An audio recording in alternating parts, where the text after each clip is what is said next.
नमस्कार, ANB news देख रहे हैं आप। मैं हूं आपके साथ पल्लवी राजपूत और मैं हूं आपके साथ लोकेश लकी जगवानी। खबरों की शुरुआत विस्तार के साथ। कृषि कानूनों के खिलाफ प्रदर्शन कर रहे किसानों के समर्थन में विपक्षी नेताओं का एक दल जंतर मंतर पहुंचा। विपक्षी नेताओं के इस ग्रुप में लगभग सभी विपक्षी पार्टियों के नेता शामिल हैं। बता दें कि जंतर मंतर पर इन दिनों किसानों ने किसान संसद लगा रखी है। ये किसान नए कृषि कानूनों के खिलाफ सुबह 11 बजे से लेकर शाम 5 बजे तक जंतर मंतर पर किसानों की संसद लगाते हैं और केंद्र सरकार से इस कानून को वापस लेने की मांग कर रहे हैं। जंतर मंतर पर विपक्षी दलों के नेता किसानों के हक में आज आवाज बुलंद कर रहे हैं। विपक्षी दलों के इस प्रदर्शन में Congress, TMC, DMK, NCP, Aam Aadmi Party, Shiv Sena, Samajwadi Party, RJD समेत वाम दलों के नेता शामिल हैं।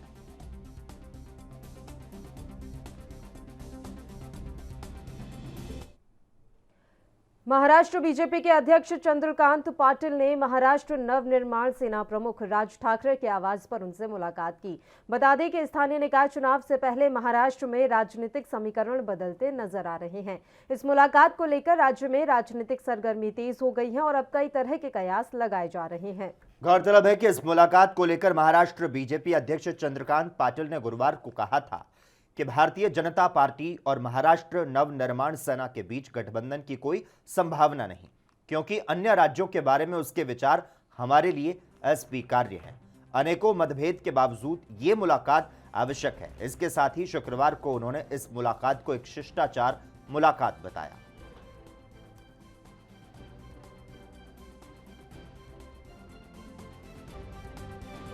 मैंने महाराष्ट्र नवनिर्माण सेना के संस्थापक राज साहब को मिलना यह बहुत एक्सीडेंटली तय हुआ।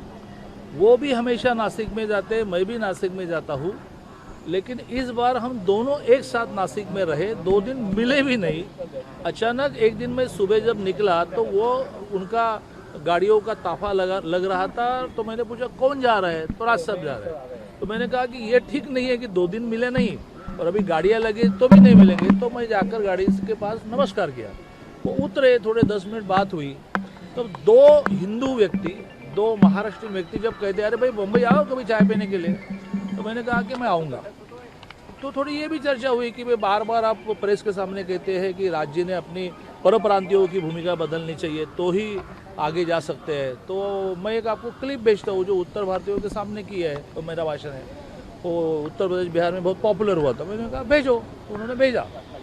तो कभी आओ चाय पीने के लिए वो और नज़दीक आया, क्योंकि मैंने क्लिप सुनने के बाद कुछ प्रश्न मेरे मन में निर्माण हुए। तो आज वो मुलाकात हुई। उस मुलाकात में उनकी भूमिका समझना था।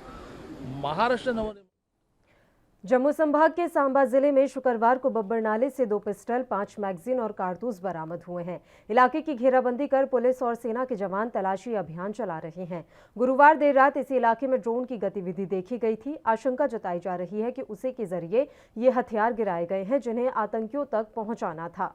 आपको बता दें, इलाके में ड्रोन की गतिविधि के बाद से पुलिस इलाके का चप्पा चप्पा खंगाल रही थी और इसी दौरान बब्बर नाले में एक संदिग्ध वस्तु पाई गई। जांच के दौरान 2 पिस्टल, 1 मैगजीन, पिट्ठू बैग, आईईडी जैसा एक खाली पाइप और 122 कारतूस बरामद हुए।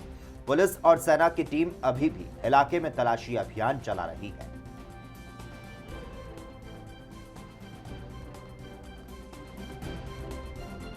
सुबह 6 साढ़े 6 बजे के करीब जो पार्टी सर्च कर रही थी, उनको एक सस्पिशियस सा बैग दिखाई दिया। उस बैग को दिखाने के बाद उसको एरिया को कार्डन कर लिया गया और उसके बाद बम डिस्पोजल स्क्वाड को बुलाया गया। बम डिस्पोजल स्क्वाड ने जब उसको खोला तो उसमें हमें कुछ आर्म्स की खेप मिली है। इसमें कुछ पिस्टल्स हैं, उनकी मैगजीन्स हैं और एम्यूनिशन है। जी हाँ। तो सस्पेक्टेड ड्रोन ड्रॉपिंग लगी? ये ड्रोन ड्रॉपिंग भी हो सकता है, जब कोई इसको कैरी करके आगे पीछे लेके जा रहा था। ये सारा इन्वेस्टिगेशन का विषय है। जब तक ये क्लियर नहीं होता कुछ नहीं कहा जा सकता। सर, एक आखिरी सवाल। डिस्ट्रिक्ट होने की वजह से जहाँ पे हर एक उस खतरे को जिसकी आशंका जताई जाती है उसको नस्बो नाबूद करने के लिए पुलिस और सिक्योरिटी फोर्सेस सभी में बहुत अच्छा समन्वय है और हम सर्चिस हर एरिया में कर रहे हैं। कोई भी किसी किस्म की एनिमी की तरफ से कोई एक्टिविटी में कामयाबी ना हो जाए, उसको खत्म करने के लिए हम हमेशा चौकस चाप बनाते हैं। ये जो ड्रॉपिंग हुई नहीं कह रहे जहाँ पे हैं रिकवरी हुई है कितनी दूर ये है? कोई 2 किलोमीटर दूर है जहाँ से बॉर्डर से। बॉर्डर से 2 सर ये कितनी दूर है? 6 जैकलाई के ट्रुप्स और पुलिस का एक ज्वाइंट ऑपरेशन चल रहा था। सर्चिस के दौरान एक संदिग्ध बैग जो है वो मिला है। उस बैग को जब बम डिस्पोजल स्क्वाड ने खोला तो खोलने के बाद उसमें से आर्म्स एम्यूनिशन मिले हैं, जिसकी डिटेल आपको बाद में बता दी जाएगी। सर कितना एरिया बॉर्डर का एरिया है? ये बॉर्डर का एरिया है, बॉर्डर से हार्डली ये 2 किलोमीटर की दूरी पे है। क्या अनुमान लगाया सकता है कि कैसे हथियार यहाँ पे? अभी हम कुछ नहीं कह सकते। ये ड्रोन ड्रॉपिंग के मसले जहाँ पे पहले भी हुए हैं तो हो सकता है वो ड्रोन ड्रॉपिंग हो, बट जब तक इन्वेस्टिगेशन में नहीं आता कुछ भी कंक्रीट नहीं कहा जा सकता। सर क्या बताया गया? हैं 5 उसकी मैगजीन्स मिली हैं और कुछ राउंड्स मिले हैं पिस्टल्स के ही। काफी दिनों से ड्रोन की मूवमेंट भी देखी जा रही थी इसी एरिया में। बिल्कुल देखी जा रही थी, पर हम इसको ड्रोन ड्रॉपिंग के साथ डायरेक्ट टोक्यो ओलंपिक 2020 में भारत की पुरुष और महिला हॉकी टीम ने इतिहास रचा है। पुरुष टीम ने ब्रॉन्ज मेडल जीत लिया है और वहीं महिला टीम जो है वो भी काफी अच्छा आज खेली है। एक और जहां देश के बेटे और बेटियां इतिहास रच रहे हैं, वहीं दूसरी ओर सेमीफाइनल की हार के बाद महिला खिलाड़ी वंदना कटारिया के घर के बाहर कुछ लोगों ने अभद्रता की। उत्तराखंड के हरिद्वार में वंदना कटारिया के घर के पास कुछ लोगों ने भारत विरोधी नारेबाजी की। वंदना के परिवार के खिलाफ जाति सूचक शब्दों का भी प्रयोग किया गया। ये सब तब हुआ जब भारतीय महिला हॉकी टीम को सेमीफाइनल में हार का सामना करना पड़ा था। हालांकि अब स्थानीय पुलिस ने इस मामले में केस दर्ज कर लिया है और 2 व्यक्तियों को गिरफ्तार भी किया गया है। हरिद्वार के सिडकुल थाने में वंदना के भाई चंद्रशेखर कटारिया की तहरीर पर मुकदमा दर्ज किया गया। पिछले दिन भारतीय महिला हॉकी टीम का ओलंपिक में अर्जेंटीना के साथ सेमीफाइनल मुकाबला खेला गया और इस दौरान वंदना कटारिया के परिजन अपने घर में इस पूरे मैच को देख रहे थे। जैसे ही मैच खत्म हुआ, उनके घर के निकट रहने वाले कुछ लोगों ने वंदना कटारिया के घर के बाहर पास आतिशबाजी करते हुए भारत विरोधी नारेबाजी की।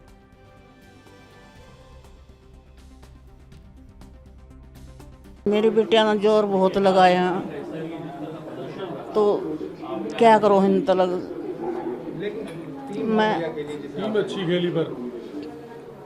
मैं वंदना की मम्मी हूँ। मैं खेल दिए वो होती है, अपने पापा का सपना पूरा कर दिया। अपने पापा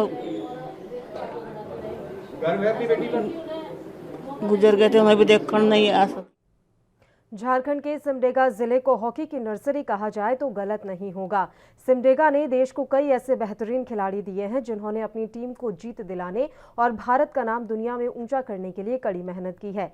सिमडेगा जिले से जब पहली बार महिला हॉकी खिलाड़ी सलीमा टेटे का चयन टोक्यो ओलंपिक के लिए हुआ तो एक बार फिर से इस जिले का नाम रोशन हो गया। सलीमा टेटे सिमडेगा जिला के सदर प्रखंड अंतर्गत बड़की छापर गांव की रहने वाली हैं। उनकी माता का नाम सुभानी टेटे और पिता का नाम सुलक्षण टेटे है। सलीमा के पिता भी हॉकी के काफी अच्छे खिलाड़ी रहे हैं और यही कारण है कि सलीमा को बचपन से घर में हॉकी का माहौल मिला। सलीमा के घर को देखने के बाद उनके परिवार की स्थिति का अंदाजा लगाया जा सकता है। आपको बता दें, अभी तक सलीमा टेटे के घर पर टीवी भी नहीं था।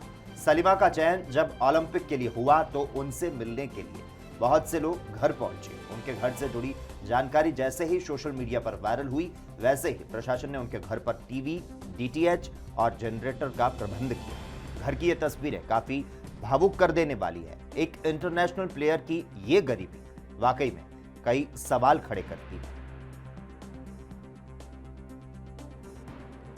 हम लोग को खुशी है कि मेरी दीदी पहली बार ओलंपिक गई है। हम लोग यही उम्मीद करते हैं कि अभी बहुत चांस है मेरी दीदी को ओलंपिक खेलने के लिए, इसी के लिए हम लोग बहुत खुश हैं। कितनी मेहनत की थी दीदी ने आपकी? मेरी दीदी के लिए तो ओलंपिक खेल रहे हैं अभी। अगला में हो मना के एखन खेले के समय है और मन आगे भी खेल के मन गोल्ड मेडल लाने के कोशिश करवाए। इतने में कहूँ अभी गांव घर पूरा इलाका सब खुश आई हमें। हायर भी गेलक मोर बेटी होलो भी हमें खुश आई। खबर दोपहर में खबरों का सिलसिला लगातार जारी रहेगा। हम रुकते हैं एक छोटे से ब्रेक के लिए।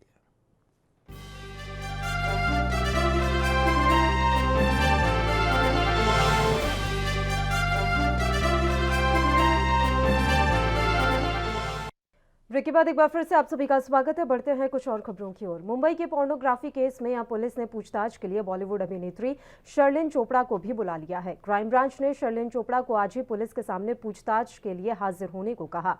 इस केस में अभिनेत्री शिल्पा शेट्टी के पति राज कुंद्रा मुख्य आरोपी हैं। पुलिस ने 19 जुलाई को 2 घंटे की पूछताछ के बाद राज कुंद्रा को अरेस्ट किया था। इसके बाद अब वो न्यायिक हिरासत में है। शर्लिन को मिलने वाला नोटिस राज कुंद्रा की मुश्किलों को बढ़ा सकता है। दरअसल शर्लिन चोपड़ा पहले राज कुंद्रा के खिलाफ खुलकर सामने आ चुकी हैं। अब ऐसे में क्राइम ब्रांच के सामने शर्लिन की गवाही राज कुंद्रा की मुश्किलों में और भी इजाफा कर सकती है। शर्लिन न सिर्फ पॉर्न फिल्म केस में अहम गवाह है, बल्कि वह राज कुंद्रा पर सेक्सुअल हैरेसमेंट के आरोप जो है वो भी लगा चुकी है। और ऐसे में माना जा रहा है कि इस पूछताछ के दौरान शर्लिन चोपड़ा राज कुंद्रा के खिलाफ गवाही दे सकती है।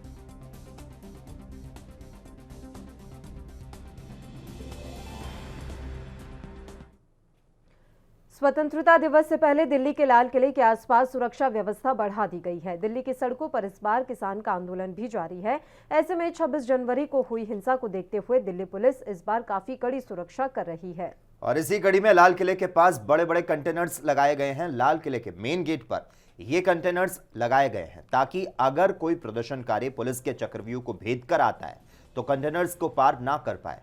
खुफिया एजेंसियों को लगातार ये इनपुट मिल रहा है कि 15 अगस्त के दिन प्रदर्शनकारियों द्वारा हंगामा किया जा सकता है और लाल किले पर प्रदर्शन करने की कोशिश की जा सकती है।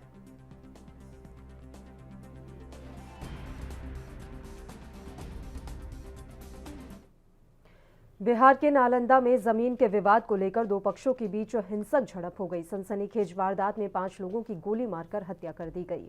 इस घटनाक्रम पर उत्तर प्रदेश कांग्रेस अध्यक्ष अजय कुमार लल्लू ने नीतीश सरकार को आड़े हाथों लिया। गंभीर मामला है, हृदय विदारक है, सरकार को गंभीरता से विचार करना चाहिए।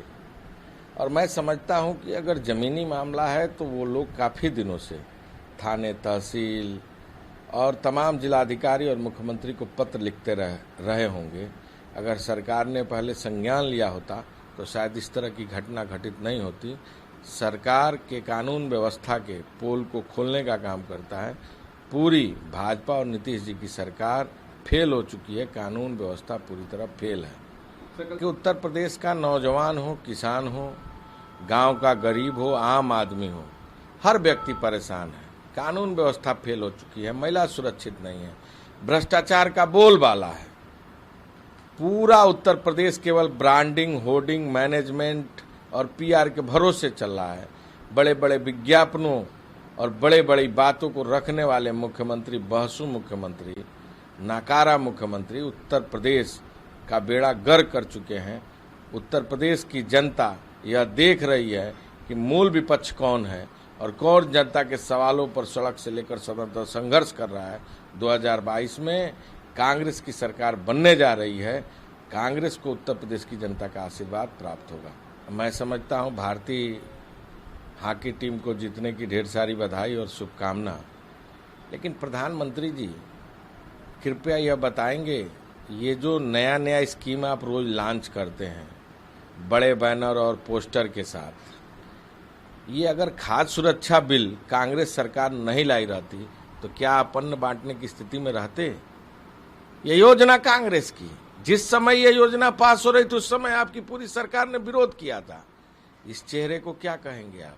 और जहां तक आपने कहा कि उत्तर देश में यह ऐतिहासिक दिन 5 अगस्त का है, प्रधानमंत्री जी कृपया ये भी तो बता दीजिए कि क्या जो चंदा चोरी हुई है अयोध्या में, जहां चंदे के पैसे को ट्रस्ट के तमाम सदस्यों ने लूटा है, खसोटा है, उसके बारे में आपका क्या ख्याल है? क्या उसके भी जांच से आप निरंतर भागेंगे?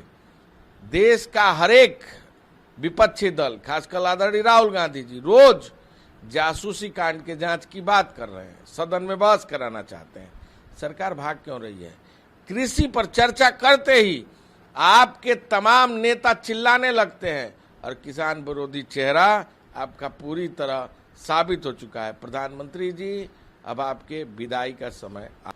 जो हमारे उत्तर प्रदेश के बहसू मुख्यमंत्री हैं, बड़ी बड़ी बोली रखने वाले मुख्यमंत्री हैं, जरा उनसे पूछिए कि कोविड के दौरान उन्होंने क्या संसाधन बनाए, उत्तर प्रदेश के स्वास्थ्य के इंफ्रास्ट्रक्चर में कौन सा काम किया है। दूसरे प्रदेशों में कोविड के लिए अलग अस्पताल बना दिए गए, प्रत्येक जनपदों में, जिला मुख्यालयों पर और तमाम सीएससी पीएससी में। अभी मैं कल ही देख रहा था, जो एक रिकॉर्ड स्पष्ट रूप से यह साबित कर रहा है कि उत्तर प्रदेश भारत के 23वें 24वां स्थान पर है, जहां स्वास्थ्य का पूरी तरह इंफ्रास्ट्रक्चर ध्वस्त हो चुका है। डॉक्टर है नहीं, टेक्नीशियन है नहीं, सीएससी पीएससी में वैक्सीनेशन का हाल यह है, लोग आते हैं लाइन लगा के वापस चले जाते हैं। बुलेटिन में खबरों का सिलसिला लगातार जारी रहेगा। हम यहां पर रुकते हैं एक छोटे से ब्रेक के लिए।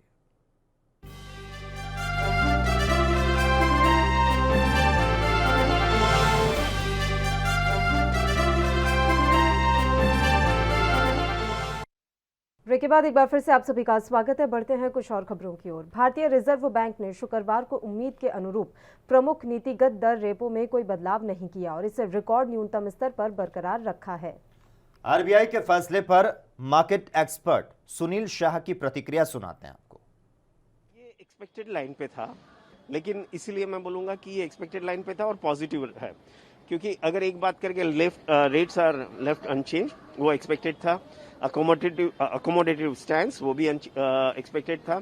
थर्ड इज के भाई जो उन्होंने जीडीपी FY22 का जो फोरकास्ट है वो रिड्यूस नहीं किया। दूसरे इंस्टीट्यूशन ने फिलहाल हाल ही में हमने देखा था कि रिड्यूस किया था, तो उस वजह से मैं मानता हूं कि उन्होंने 9.5 ही रखा है। That is also positive. In all मुझे लग रहा है कि RBI on line with expectation, so market ने न्यूट्रल यानी एग्नोस्टिक रिएक्शन दिया है। जीडीपी नंबर्स के लिए महंगाई दर यानी मुद्रास्फीति बहुत इंपॉर्टेंट रहेगी, ये बात बार बार आप भी कह रहे हैं। आज आरबीआई गवर्नर ने भी इसको अंडरलाइन किया। तो महंगाई को आने वाले दिनों में आप किस तरीके से एक्सपेक्ट कर रहे हैं कि बढ़ेगी, घटेगी या स्टेबल रहेगी? कैसे देखते हैं आने वाले दिनों में जीडीपी और महंगाई का जो आपस का संबंध है उसके? देखिए, मैं मानता हूँ कि जैसे जैसे अनलॉक हुआ है तो फिर से इकोनॉमिक एक्टिविटी बढ़ेगी, तो सप्लाई साइड का इश्यूज जो है वो एड्रेस हो जाएगा। दूसरी बात, ये खरीफ क्रॉप जो आएगा अक्टूबर नवंबर के बाद, मैं मानता हूं कि वो भी एक हेल्प करेगा to ease out the pressure on agri commodities. तो ये 2-3 चीजें हैं जो मैं मानता हूं कि बाय अक्टूबर नवंबर जो इन्फ्लेशन है वो ईज आउट। एनसीपी नेता नवाब मलिक ने कई मुद्दों को लेकर अपनी प्रतिक्रिया दी है। उन्होंने ओबीसी आरक्षण को लेकर कहा कि उन्हें उनका अधिकार मिलना चाहिए।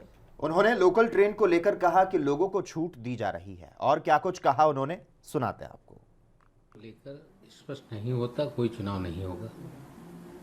निश्चित रूप से हम भी चाहते हैं कि ओबीसी का जो आरक्षण है कॉन्स्टिट्यूशनल अमेंडमेंट करके उन्हें पॉलिटिकल रिजर्वेशन दिया गया, वो उनका हक मिले।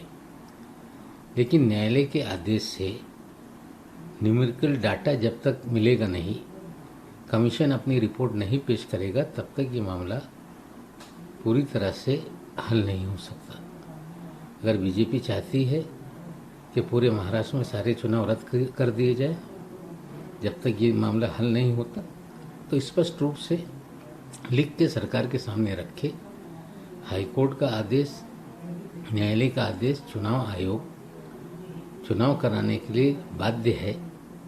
हमें लगता है इसको लेके जिस तरह से बीजेपी लोगों को गुमराह कर रही है, बीजेपी के अध्यक्ष और मनसे अध्यक्ष के बीच में बैठक होने वाली है।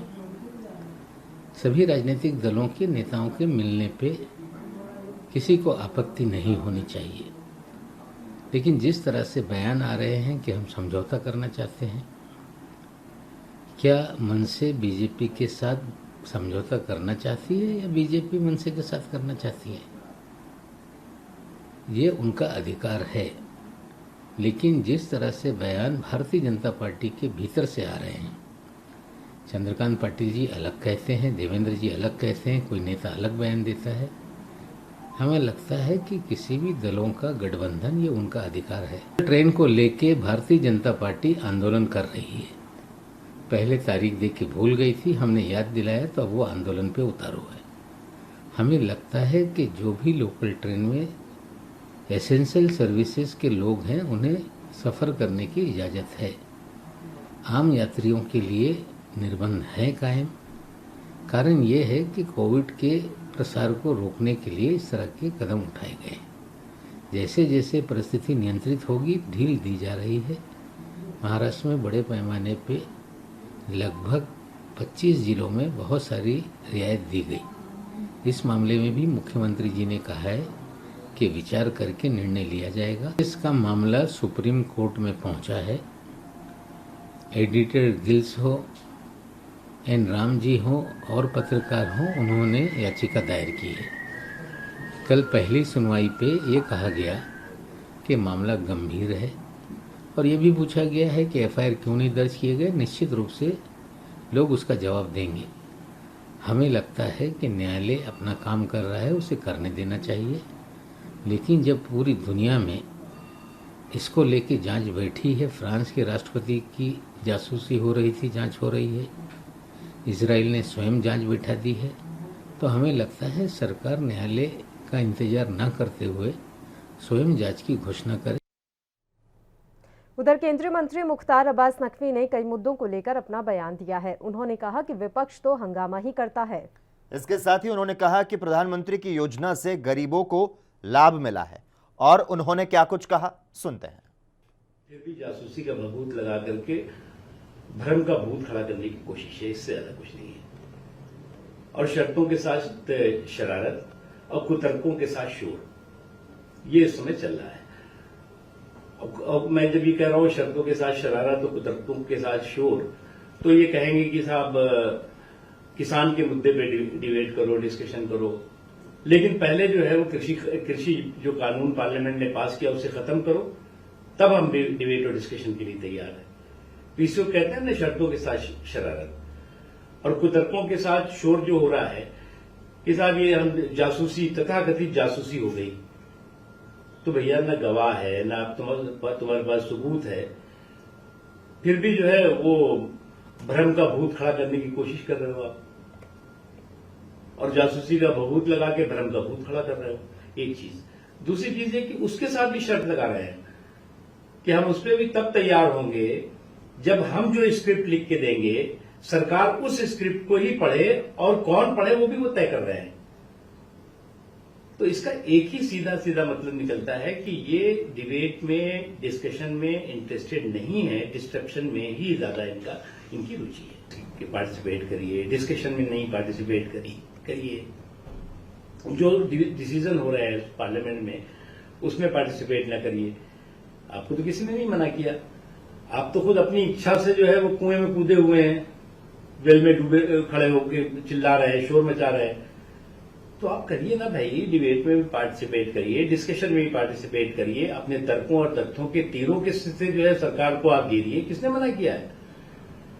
लेकिन हंगामा, शोर, हाहाकार, इससे तो जो है वो कुछ काम चलेगा नहीं। उसके बाद कहेंगे साहब आप बिल पास हो रहे हैं। मोदी जी के नेतृत्व में देश परफॉर्म कर रहा है, रिफॉर्म कर रहा है और ट्रांसफॉर्म कर रहा है। और परफॉर्मेंस और रिफॉर्म और ट्रांसफॉर्म के रास्ते से देश जो है वो तरक्की के रास्ते पे चल रहा है और एक के बाद एक नए कीर्तिमान स्थापित कर रहा है। संकट के समय खबरें लगातार जारी हैं। यहां वक्त है एक और छोटे से ब्रेक का। जल्द हाजिर होते हैं।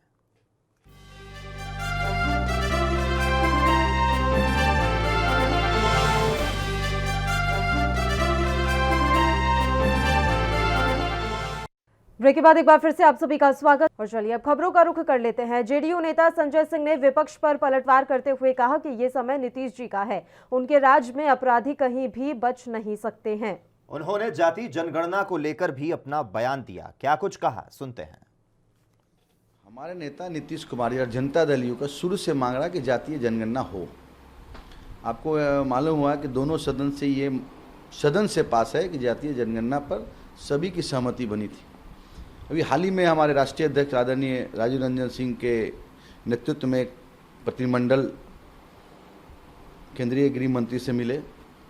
पहले प्रधानमंत्री से समय मांगे थे, उन्हीं के निर्देशानुसार केंद्रीय गृह मंत्री से मिलने का मौका मिला। सभी ने अपने बातों को रखने का काम किया और माननीय मुख्यमंत्री नीतीश कुमार जी ने एक चिट्ठी में लिखा आदरणीय प्रधानमंत्री जी को, समय मांगा। निश्चित तौर पर नीतीश कुमार जी का पहल आने वाला समय में जो हम लोग का मांग है निश्चित तौर पर ये पूरा। वो हत्या हुआ कल नालंदा में, ये पारिवारिक विवाद है, आपस का विवाद है। निश्चित तौर पर ये हमारे चुनौती का विषय है, हम लोग चुनौती के रूप में लेते हैं।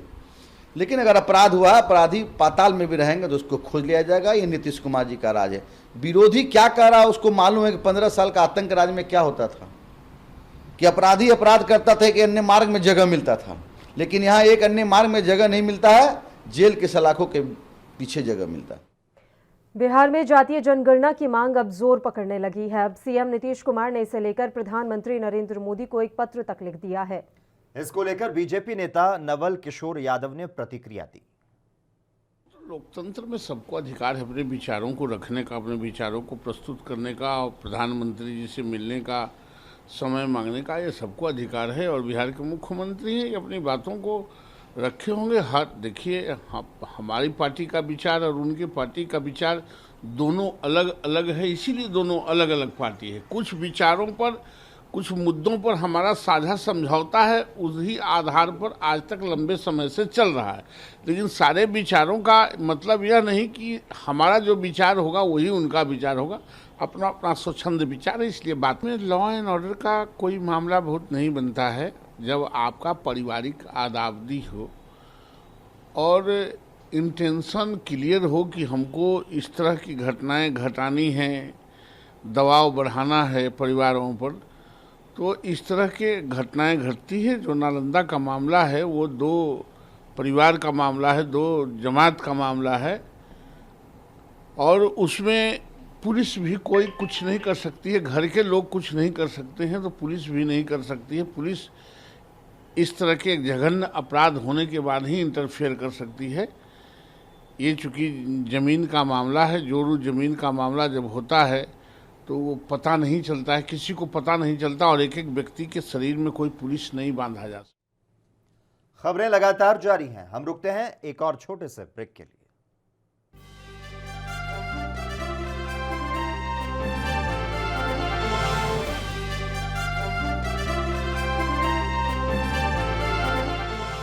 ब्रेक के बाद एक बार फिर से आप सभी का स्वागत। चलिए खबरों का रुख कर लेते हैं। संगम नगरी प्रयागराज में गंगा और यमुना दोनों ही नदियों का जलस्तर अब तेजी से बढ़ रहा है। हालांकि अभी तक रिहायशी इलाकों में बाढ़ का पानी नहीं घुसा है, लेकिन गंगा का पानी आज संगम स्थित लेटे हुए हनुमान मंदिर में जरूर प्रवेश कर गया। गंगा का बाढ़ का जो ये पानी है वो हनुमान मंदिर में दाखिल होते ही वहां के महंतों, पुजारियों और श्रद्धालुओं ने शंख और घंटे बजाकर गंगा मैया का स्वागत किया और गंगा मैया व बजरंगबली के एक साथ दर्शन किए। गंगा का पानी आने पर मंदिर में विशेष पूजा अर्चना और आरती भी की गई। 2 दिन पहले गंगा और यमुना दोनों के जलस्तर में अचानक से तेजी से बढ़ोतरी होने लगी और इसी बढ़ोतरी के चलते मंदिर में गंगा का पानी घुसने लगा और उसने हनुमान जी की मूर्ति को पूरी तरह से अपनी आगोश में ले लिया। और इतना ही नहीं, मंदिर का पूरा कैंपस करीब 2.5 से 3 फीट पानी में डूब गया।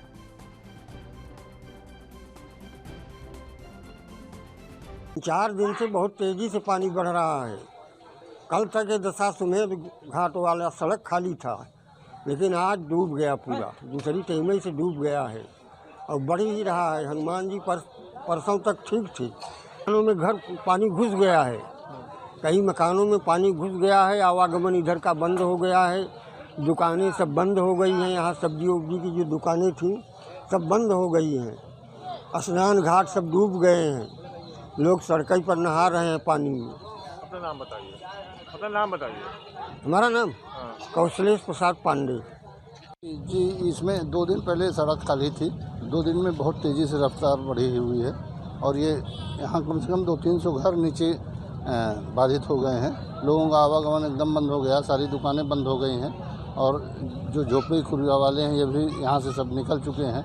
यहाँ सब एकदम अव्यवस्था हो गई है। दशाश्वमेध मंदिर भी बंद हो चुकी है, वहाँ पास पूरा डूबने भर को पानी है और अब पानी बहुत तेज़ी से रफ्तार से बढ़ भी रहा है। पूरी सड़क बाधित है, पूरे मकान बाधित हैं। नीचे से आवागमन जितने लोगों का सब एकदम रुक गया है। इनके लिए दूध और सामग्री भी पहुंचना बड़ा मुश्किल हो रहा है। जी, काफ़ी मकान डूबे हुए हैं, कम से कम 200-300 मकान डूबे हुए हैं। झोपड़ी वाले तो सारे यहाँ से निकल चुके हैं और यहाँ कम से कम डूबने भर के पानी हो गया। दशाश्वमेध मंदिर एकदम डूब गया है हर तरह से। पन्नालाल के शर्वानी कि लोगों का आवागमन एकदम बाधित हो गया है, क्योंकि 2 दिन पहले से यहाँ तक तो ठीक था, लेकिन 2 दिन पहले से बहुत तेज़ी से बाढ़ आ रही है। इसी वजह से पूरी एकदम हर चीज़ बाधित हो गई है और लोग आज निकल नहीं पा रहे हैं अपने घरों से। सामग्री वगैरह लेने के लिए वो सब भी लोग नहीं निकल पा रहे हैं। काफ़ी मकान एकदम डूब गए हैं और आधे से ज़्यादा पूरे डूब गए हैं। ऑलमोस्ट इधर भी 2-4 दिन में वो भी पूरे डूब जाएंगे। जिस तरह से बाढ़ आ रही है, बहुत तेज़ी से बाढ़ आ रही है, बहुत तेज़ी से बढ़ रहा है। नीलेश शर्मा। और इसी के साथ ही खबर दोपहर में बस इतना ही। देश और दुनिया की तमाम अहम खबरों के लिए लगातार आप देखते रहिए ANB न्यूज़।